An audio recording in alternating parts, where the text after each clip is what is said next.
Welcome to Andersen Acres. It's a bit of a snowy day outside, so we're back inside because I don't want to be out in the snow today if I don't have to be. Weather's been decent, but it is snowing today. So today I thought we would discuss record keeping in your rabbitry. So keeping track of your rabbits. I've done a similar video to this for chickens, keeping track of your chickens, but the rabbits are a little bit different. Now, I do have a logbook here, and I'll talk about that in a minute, and I'll show it to you. But you can keep track in a variety of ways. It may seem silly to worry about record keeping if you only have a rabbit or two, but you won't stop at 2 rabbits, I promise. Rabbits are addictive. So 2 will turn into 6, 6 will turn into 12. It's crazy. It's rabbit math. So as your small rabbitry grows, you'd be surprised how easy it is to get confused. You'll have to keep track of ages, sexes, breeding dates, and this all becomes really complicated if you have more than a single breeding pair, and it gets further complicated if you have more than one breed. Colors are also important to keep track of, especially if you're breeding for a specific color or pattern. Pedigrees help here, so you want a way to keep track of everything. There are a lot of different ways to keep track. How you keep track kind of depends a little bit on your setup. If you keep rabbits in individual cages, you might want to use hutch cards. These cards contain the details of specific rabbits and are attached to the front of the cage where the rabbits live. It's good to have a master file or book in the house, but for quick information, having a card on the front of the hutch really does work. I don't keep my rabbits in hutches, obviously. If you've seen any of my rabbit videos, you know that my rabbits are in giant dog kennels and they run free all the time, and there's no way that hutch cards would work for me. Rabbits are all over the place all the time. So, my rabbits live in colonies. A hutch card is really not that helpful for me. I've tried using a computer file, and it turns out to be oddly inconvenient. I like having something I can carry around, like this. I like having all the records I need in one place, but I hate binders. Pages keep ripping out, and it's annoying, and I just don't like binders. I'm not using a binder. I did use a binder, but it sucked. So I like a bound book, something with a perfect bind, like this, because I don't like mucking around and losing pages. So I actually couldn't find exactly what I was looking for. You might not be able to find exactly what you're looking for either. In my case, I actually created what I wanted. This book, by the way, is brand new because I do a new one every year. You can get these on Amazon now, by the way. So I just order my own books through Amazon. But you can see Gemini's already been at this one, and it's literally been here 2 weeks. So, yeah. Rabbits chew everything, including their own books. So, yes, I created what I needed for my own style of record keeping. I will show you what's in here. So let's just take a look, and then you can decide for yourself what you need. And you might create your own book. You might end up buying something. You might end up just using pen and paper. Or you might end up using a computer. It's all up to you. So the first page I have, now this is not the first one, I just flipped randomly, there's a couple more back there. But I have a section that's about breed profiles. Every year I transfer the breeds I'm working with, all their details, so that I know what I'm breeding for. I make notes, I have pictures. I haven't put any of the pictures in yet. It is only the beginning of January, so I haven't finished transferring all my information.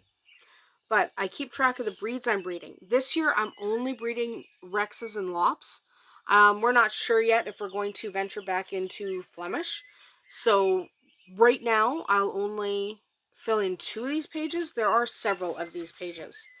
Okay. Next up, I haven't transferred the rabbits yet at all. But my rabbits. I transfer the rabbits that I'm going to be breeding that year. Because my books from previous years have the pictures and the details for rabbits from past seasons. I only transfer current rabbits. So, my rabbits. Yes.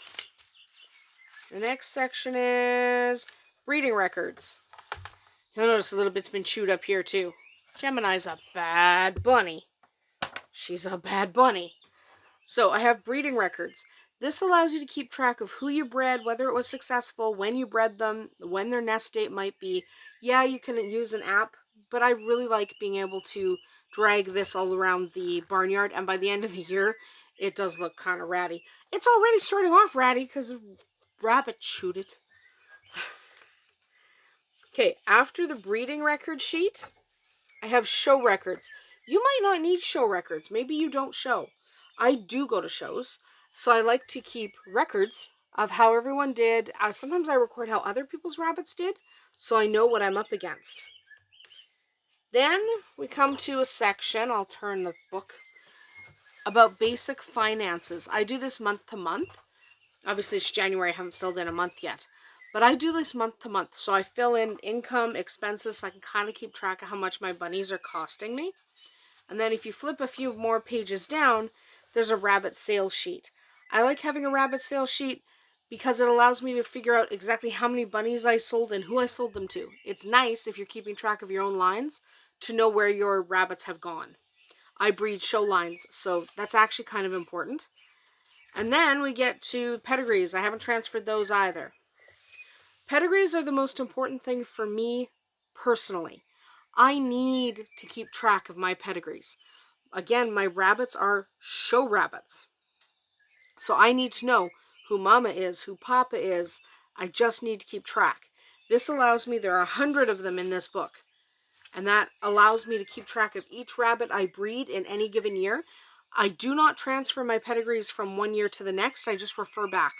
So I will write down which book that rabbit's pedigree can be found in. So for example, if I wrote Slate here, because I'm going to be breeding Slate this year, so Slate might be the dad. So I might write down that Slate is the papa, and then I would make a notation where I can find his full pedigree, because you won't get his full pedigree here. You'll only get a couple generations. So I like to keep careful track of my pedigrees. I can't turn pages. So lots of pedigrees, see? Lots of pedigrees. Lots and lots. This is an important section. This is contacts. You'd be surprised when you start networking with other breeders and you start going to shows and you start getting in contact with rescues, because I do take in rescue rabbits. That's why we have Mr. Otterton. So as you go through, you might need to have contacts, and I transfer my contacts every year. I update them, make sure they're all current, because you never know when you're going to need to contact someone. I end up with a lot of rescues in my contact list because I can contact them when I need to, and they can contact me. That's one of the reasons I am in rabbits, is to rescue. I also have a section for notes. You'd be surprised how many times you have to write something down and you don't have a section for it. So I have lined notes and blank notes. I use the heck out of these books. All right, I'm embarrassed to show you what my logbooks look like after a year of using them. My chicken book, my rabbit book, my quail book, they look ridiculous. They are so muddy and gross. So I'm not going to show you those. But they are on my shelf. They are. I clean them up as best I can, don't worry. But yeah, they get gross. I like having a new one every year. That's why I had to make my own, because the way I keep my records, a lot of people don't keep their records that way. I just find it easier. You have to figure out what works for you. I will put a link to this in the description of this video. You really need to find what works for you, though. So this may work for you, but it may not. You may prefer just to write things down on cage cards. That's okay too. Don't worry about that. It's a good idea to have your details readily available. So whatever method of record keeping you choose, make sure you don't have to go searching for it for long. If you have to go dig it out of a box, you're not going to have a good time. So like this lives in my mudroom. It just lives on the shelf in the mudroom, just so I can grab it at a moment's notice. Obviously, Gemini was in the mudroom. Yeah, she's a bad bunny. Accurate record keeping will allow you to track which rabbits produce the highest quality offspring, which females don't really catch or become pregnant very easily, who is related to who, so you don't accidentally breed siblings or parent to child. You may not want to do that. So it's good to keep track of who's related to who. I like to keep track of which rabbits perform best at shows, maybe even looking up how much money I've invested just to see how much money has gone down the drain because of my bunnies, Gemini. Either way, it's fun to keep track, and it's a good idea to keep track. I can also keep track of health in my rabbit profile areas. I can write down who passed away, how old they were, why they died. I can keep track of anyone who's been ill, anyone who was exposed to an illness. So it just allows me to keep really, really good track. So my advice here is to come up with a method of keeping track of your rabbits and keeping track of what goes on in your rabbitry. You might even want to have task lists. I'm actually considering doing task lists, probably on a whiteboard, that I can check off everything that I've done that day. So just find a way for you to keep track of what goes on at your rabbitry, what kind of rabbits you have, if you're going to be breeding them. It's just a good idea. Keeping track will make your life a lot easier.